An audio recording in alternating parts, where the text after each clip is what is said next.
sometimes the news puts things in focus. I've been reflecting on what's been going on at Penn State and Joe Paterno, and all of a sudden being forced to step down. Things looked like they were in good shape. He had a long track record.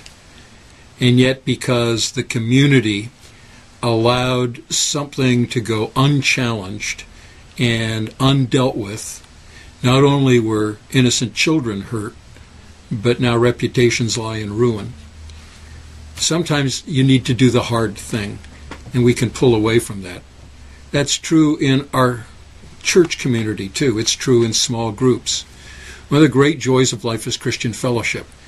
The interaction of Christians with one another, encouraging, supporting.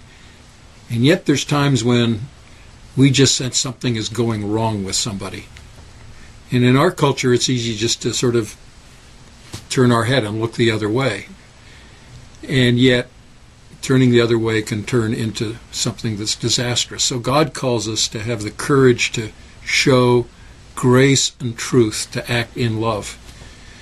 So even though the Thessalonian church was a healthy church, one that Paul was delighted in, he saw a problem that needed to be dealt with. And even though our kind of problems may be different, there's a huge lesson for us in what God was calling those early Christians to do, and what God sometimes calls us to do, to show love in the hardest of ways, but the most important of ways. So really the study in 2 Thessalonians chapter 3, at least this week, makes us think about what is Christian fellowship really call for when there's hard things that have to be said and hard things that have to be done. So it should cause some serious discussion. Actually, the study guide will talk about work as well, because there's not going to be a Koinonia group next week, because it's Thanksgiving week, and so we're going to be thinking about Christians and work. So lots of things to talk about.